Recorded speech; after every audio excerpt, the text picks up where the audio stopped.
All right, guys, so Bama wins. Pretty good fashion. They win 45-20.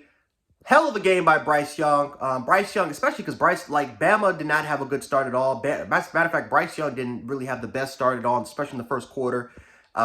Missed really a lot of open reads, believe it or not. This was looking to be definitely a horrible trend for Bryce, and then he was able to flip it around. Bill O'Brien, let's give credit where credit is due.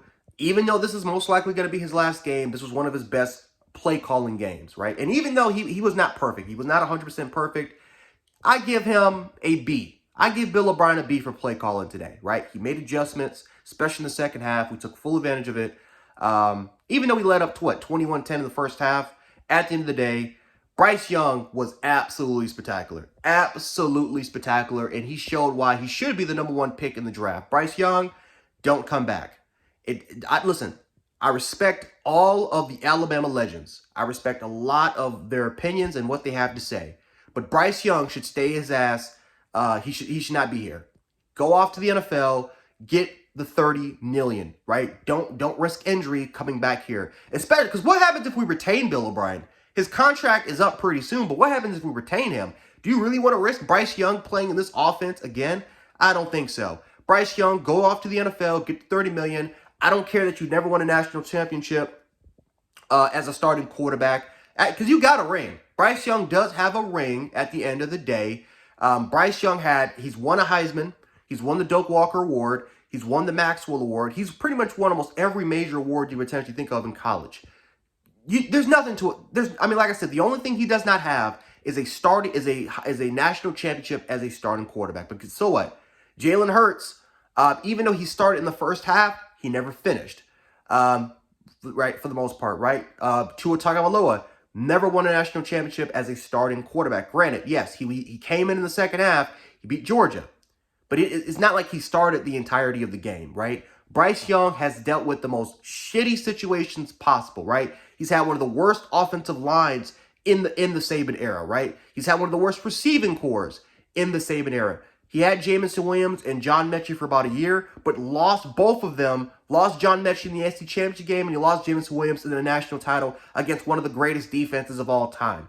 Bryce Young, let's be honest, has had some of the worst luck you potentially think of as a quarterback, and yet he still has exceeded expectations. I don't think anyone expected Bryce Young to be what he was, especially under this Bill O'Brien offense, to have the ability to play at a high level. Because let's be honest here, there's not a lot of quarterbacks that can play under here, right? I don't think C.J. Stroud can do it. Stetson Bennett definitely can't do it. I'm telling you, Bill O'Brien's offense, I don't wish any quarterback to play under Bill O'Brien's system. It is a shitty system, especially if you don't have the right pieces to fit his offense and you're still forcing Bryce Young to run that crap. I don't wish any quarterback to run Bill O'Brien's offense. I now understand what Texans fans felt like and what they've been complaining about. Even though they were winning, right, with Bill O'Brien, they still wanted him gone because they hated how that offense was being ran with Deshaun Watson being at the helm. I now get it. I completely understood last year and going into this year. I knew that for the most part it could be troublesome.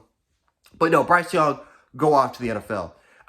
Besides that, some of the other players, Brian Branch, hell of a game. William Anderson, he didn't really have a sack, but let's be honest here, Will Anderson is still one of the best players in the country. He still is going to be a first-round pick, so I'm not really worried about that. I liked the way that we competed, especially us being down 14-0, especially the one where it was an 88-yard run by Deuce Vaughn. We could have decided to give up. We could have decided to say, you know what, fuck it. It's the Sugar Bowl. No one really cares. But we decided to play to our full potential. We decided to play one of our best games. Because let's be honest here, besides Mississippi State, this was our best game, right? Besides Mississippi State, which was 30-3, which really wasn't that great of a game for a complete standpoint, this was one of our most complete games. And even saying that, we still had our struggles being down 14-0 to Kansas State. But this was impressive, especially because Kansas State defeated TCU. They beat TCU. So to beat the Big 12 champions, especially because this was a huge game for Kansas State, so it's not like they had nothing to play for. If they would have won this game, this would have been one of the biggest wins, if not the biggest win of their program by beating a powerhouse like Bama. But We decided to make adjustments on both sides, and I'm proud of these guys. Absolutely proud of these guys. I can't wait for the future. I'm seriously, I can't wait for the future. I love a lot of these guys, but I'm going to be completely honest. I hope a lot of these dudes that are draft eligible, I hope they're gone. I want to see our younger guys. I want to see this team take a different approach. I want to see a different mindset, different mentality. I want to see a lot of our younger guys get involved in play, right? I saw Kobe Prentice make an impact today. I saw Isaiah Bond make an impact today, right? I saw a lot of our young guys able to step up and make an impact. Jermaine Byrne had a great game, but let's be honest here. I want Jermaine Byrne to go into the NFL. I just want to see our younger guys involved in this team. It is time, right? It's time for Byron Young to go. It's time for Rick Bogby. It's time for Henry T. It's time for DeMarco Hellams. It's time for Jordan Battle. It's time for these guys to go. And it's time for us to see our younger guys. And by the way, Damon Payne played today. Where the hell has he been for the entirety of the year? Incredible. But I can't wait for the future. I can't wait for coaching changes. I can't wait for us to hire new coaches. I am ecstatic for this offseason because, damn it, it has been a long season and we have needed this offseason. I am ecstatic for it. I can't wait for the hires. Bill O'Brien, it's time to pack your bags and go. Hopefully Pete Golding can do the exact same thing because what he was able to do for a quarter and a half was despicable.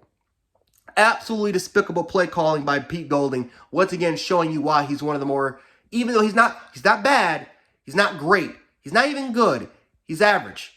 He showed it today, especially with that quarter and a half of why at times he makes you just want to pull, he just makes you want to punch something. It makes you just want to break shit at times. He showed it today. So if Pete Golding can go, phenomenal. I don't care if he's a great recruiter. I want great coaches that know how to develop. Freddie Roach can get it. Freddie Roach, same shit too. I like Freddie Roach, but he can go too. Holloman Wiggins, same shit. I just can't wait for the offseason and for the coaching changes that we can make. But congratulations to the boys. We end the year with a win. We are Sugar Bowl champions. And can't wait for the offseason because we definitely need to be prepared. We need to get back and try to get ourselves a national title or at least compete for it for 2023.